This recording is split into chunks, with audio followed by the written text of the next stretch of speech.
Today, we are diving into something really special, an ancient but incredibly practical formula for keeping your peace in a world that, let's be honest, often feels designed to do the exact opposite. We're talking about a 2,000-year-old guide to mental peace, straight from the Yoga Sutras. And it all kicks off with a really simple question. I mean, think about it. You can be having a perfectly calm, centered day, and then one interaction, one little comment, or even just a post you scroll past online, and poof, your inner tranquility is just gone. It's like our peace of mind is so fragile, especially when we're dealing with other people.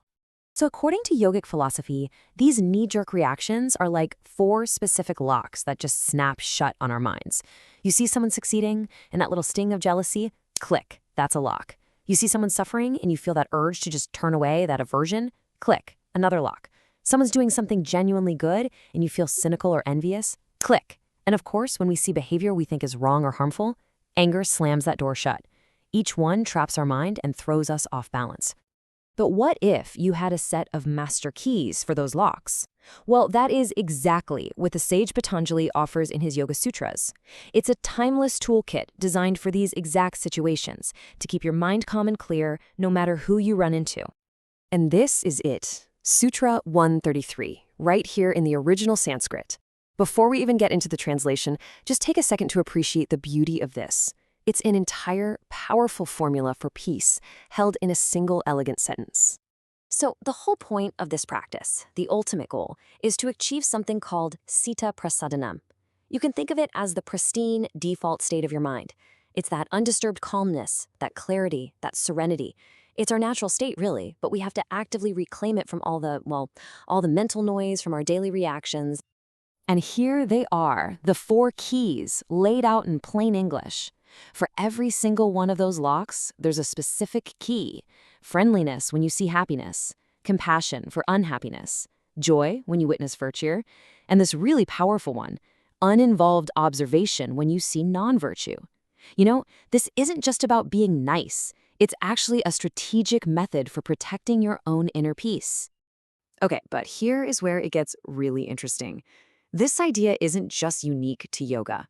This exact set of 4 attitudes, well, it forms the very core of another major world philosophy.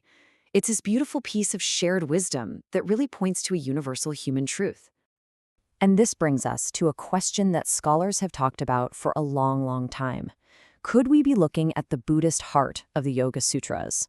The parallels are so incredible, so striking, that many believe Patanjali was either directly influenced by or was drawing from the same deep cultural well as early Buddhist teachings. And boom, here's where that connection just becomes undeniable. Look at this. Patanjali's Sanskrit terms for the 4 keys are maitrī, karuṇā, muditā, and upekṣā. Now, in the Buddhist tradition, the core practices known as the 4 immeasurables use the Pali terms metta, karuṇā, muditā, and upekṣā. I mean, they're practically identical. This is not a coincidence. It's a deep, profound connection between these 2 paths. All right, so that's the theory. Now let's get practical. How do we actually use these 4 keys in our messy, complicated, everyday lives? Let's break it down. So key number 1 is maitrī, or friendliness. You know the situation. You see someone who's happy, who's successful, or just having an amazing day. The lock is that pang of jealousy. The key is to consciously, deliberately choose to feel friendliness instead. And this isn't about faking it. It's about a deep recognition that their success takes absolutely nothing away from you. The actual practice can be incredibly simple. Instead of letting your mind spiral into comparison, you can just offer a genuine, "Wow, I'm so happy for you." Just saying the words out loud, or even in your head, helps you start to actually feel it.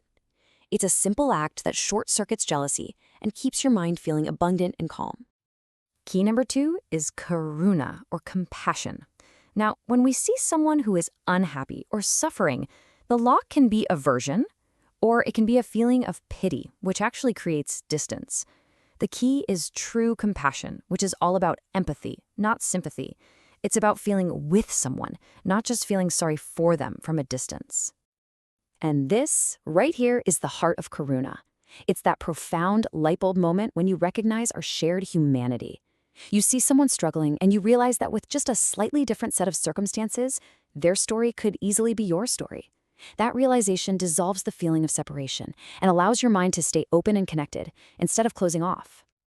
Okay, key number 3 is muditā, or sympathetic joy. This one is for when you see someone being virtuous, doing good things, showing discipline, acting with real integrity. The lock here is so often cynicism or envy. Our minds can start questioning their motives or feeling bad about our own failures. Muditā is the key. It's the practice of actively, genuinely delighting in their goodness. This is such a perfect real-world example. It's one thing to celebrate some distant hero, right? But what about when it's your friend who succeeds right where you gave up? Can you feel that genuine joy for them? Practicing muditā means truly shifting your perspective to a win for one is a win for all. Their success becomes an inspiration, not a threat. And finally, we have the 4th key, and maybe the most difficult one, upekṣā. This is for when we encounter what the Sutra calls the non-virtuous, people acting in ways that we find harmful or wrong. Now, this sometimes gets translated as indifference, but that's not quite right. A much better way to think of it is equanimity, or uninvolved observation. It's not about approving of their behavior, it's about refusing to let their actions poison your own mind with anger. Road rage is the perfect modern example, isn't it? Someone cuts you off, and that immediate instinct is just pure anger. But reacting, yelling, getting worked up, that only disturbs your peace. Upekṣā is the practice of seeing the action, understanding that it's coming from their inner chaos, not yours, and then choosing not to engage with that chaos. You protect your own tranquility. You can still take action, like drive safely, but you do it from a place of calm, not rage.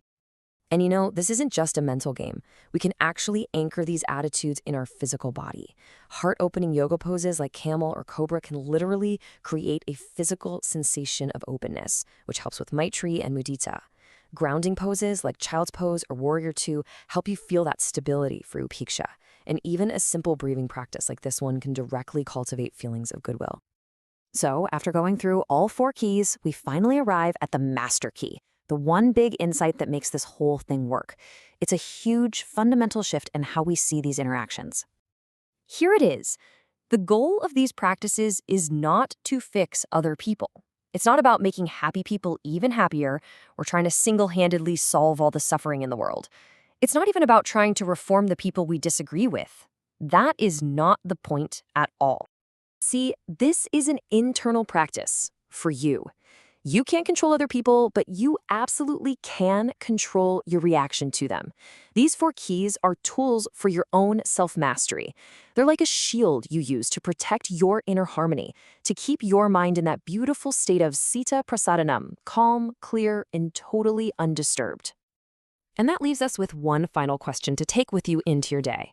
As you head out and deal with the world, which of these 4 situations do you think you're most likely to face? Which of those locks tends to trip you up the most? And which key do you need to keep in your pocket, ready to go, to maintain your own priceless peace of mind?